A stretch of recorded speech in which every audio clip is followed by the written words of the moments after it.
Now this is fried chicken strips with Louisiana chicken fry.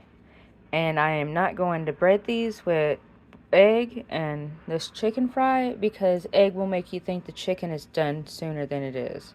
I have rinsed my chicken and I am just going to bread it with this chicken fry. Make sure it's covered all over. These are just regular chicken strips. Get them nice and breaded. And I'm going to set them on a clean, dry plate. Now you have to at least rinse them because they're kind of dry when they come out of the package. Especially if they're frozen first. Which I do tend to freeze a lot of my meats. But that's just to make them last longer. Where are you watching from? As you can hear, my kittens are begging for some chicken, but they're not getting any because it's raw.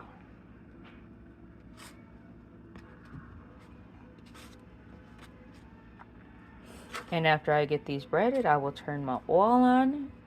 I am using a gas stove, and I will show you what temperature I am going to turn the flame to. So that way you know, and I will show you how to tell when the oil is hot enough. Now I've used this bowl in a previous video for my fried steaks, fried pork chops. And you can freeze this if you want. You can add more and freeze it. Or if there's not enough left over, you could just throw it away. Whichever you like to do. Or you could add egg, make some kind of breading, and feed that to your dogs. I mean, there's lots of options to do with the leftover.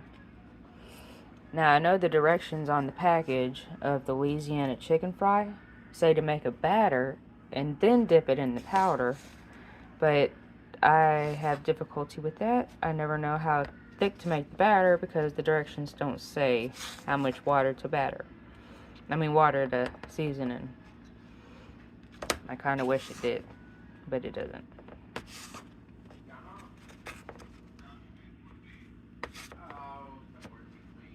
And I am almost done. I have one more. And then I will turn my oil on. You can have your oil heating while you're doing this. I mean, no big deal. But I don't want my oil on because I don't want it to get too hot. If the oil gets too hot, then that's when you run the risk of getting burned severely. And I do mean severely. You can get first-degree burns all the way up to third-degree burns. And I just found this out recently, but apparently you sometimes need surgery for first-degree burns.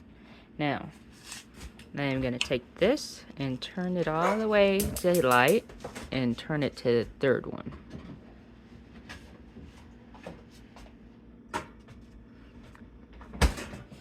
And then, of course, it's not hot enough yet, but once it gets hot enough, I'll show you. Let me turn some lights on.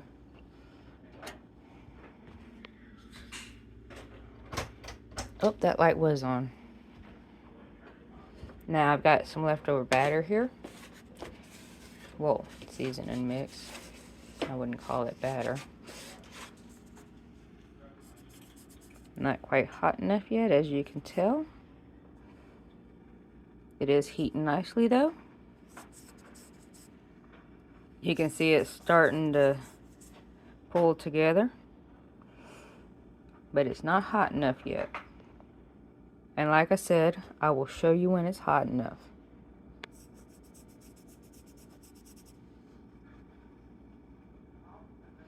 Now you can leave it on the setting I have it on, or you can turn it down to right here. Either way works. Now I'm going to take a pinch of this flour, meat seasoning mix. Not quite. You can see it starting to bubble with the seasoning mix. And as you can see, I don't have a lot of oil in here, just about ½ inch of oil.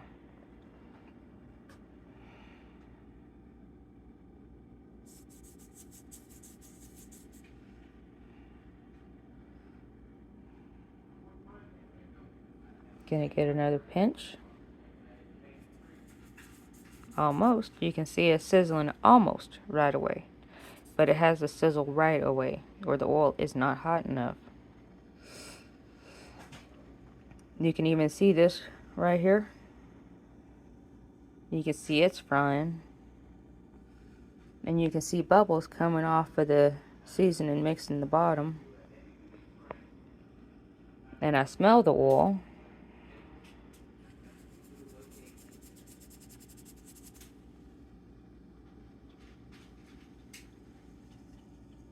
I'm going to drop in a tiny, yep, oil's hot enough.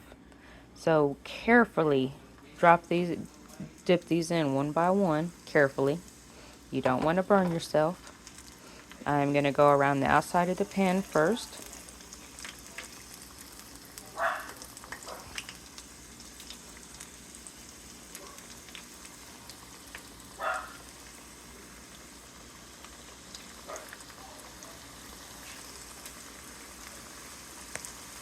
And then after I go around the outside, I will go around the inside.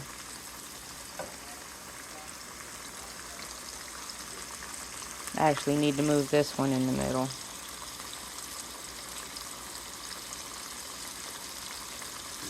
Since it's the smallest one, so that way this one will fit on the outside edge.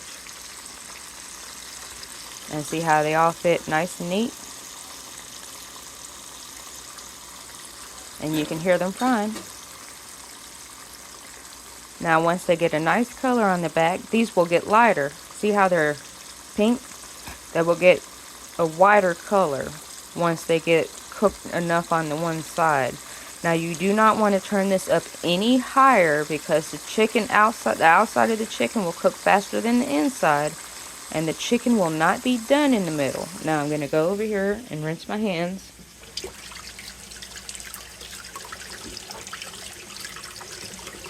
You can wear gloves if you feel like. I mean, that certainly would keep your hands from getting dirty.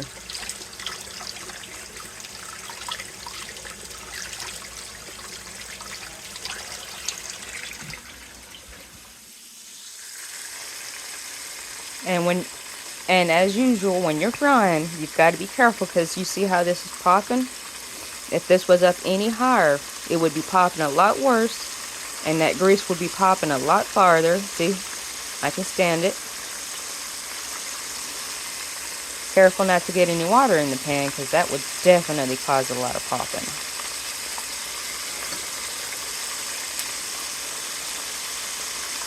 Frying nicely. Now I'm going to move these closer to the center.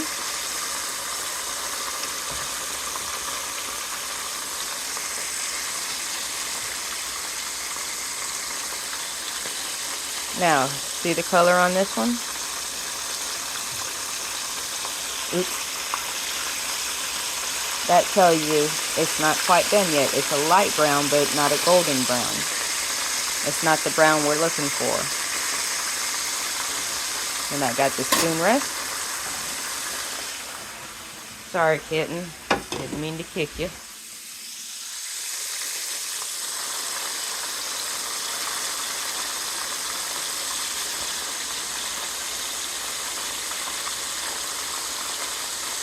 Now, there's really not much to do while it's frying. I don't know if you can see, but it's starting to get lighter. See, it's lighter right here.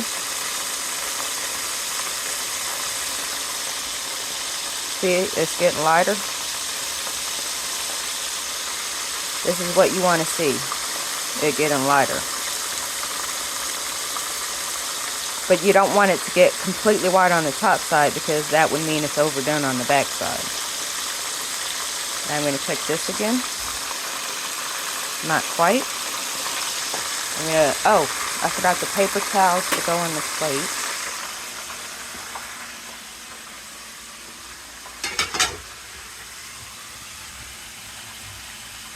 Four paper towels.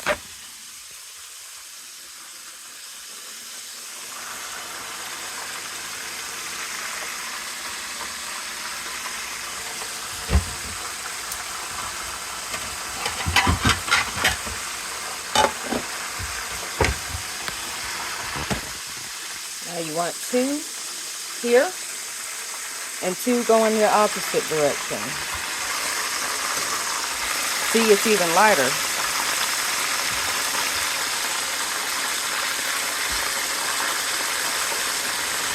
Now when you're flipping these, be careful, because they will pop. See, that one's got a nice color to it.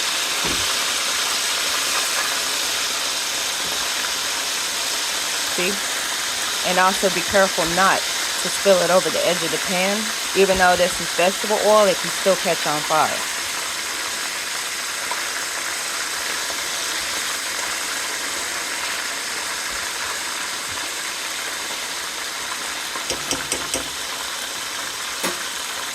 See that nice, beautiful color? And if you want to just beautify it, just scrape off that excess blood. What I usually do is soak all my meats in water with some salt water. It usually makes the meat taste better, and it dries out all the extra blood. Now, this side that I turn to won't take as long to cook, because the side that I turn from does most of the cooking.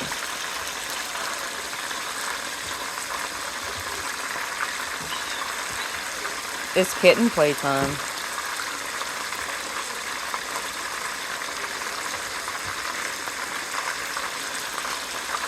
Now this is fresh oil. If it was not fresh oil, the chicken would be even darker. See, it's already got that nice, beautiful color. Gonna check these others.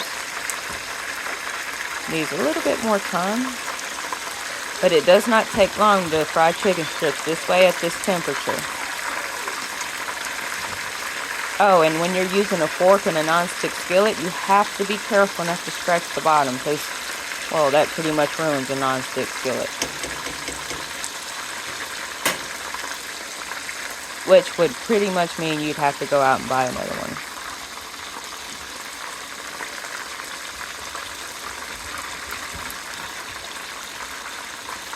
You hear how the oil is slowing down? That's also a good indication that it's getting done on that side.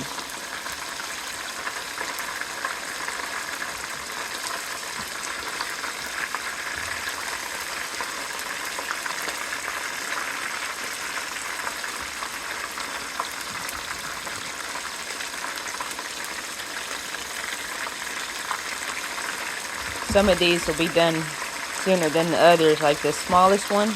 It'll be done before the rest because it's smaller. See? Now I'm going to poke it with the fork, but be very careful, because the juices from the chicken will cause the oil to pop.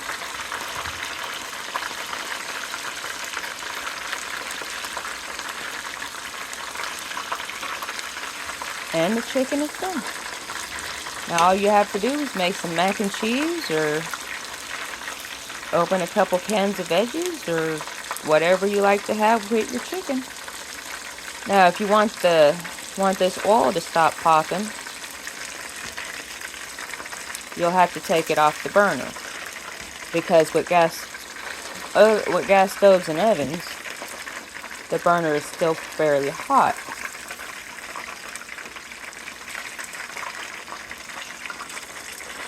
And the paper towels not only drains the grease, but see how the grease is clear?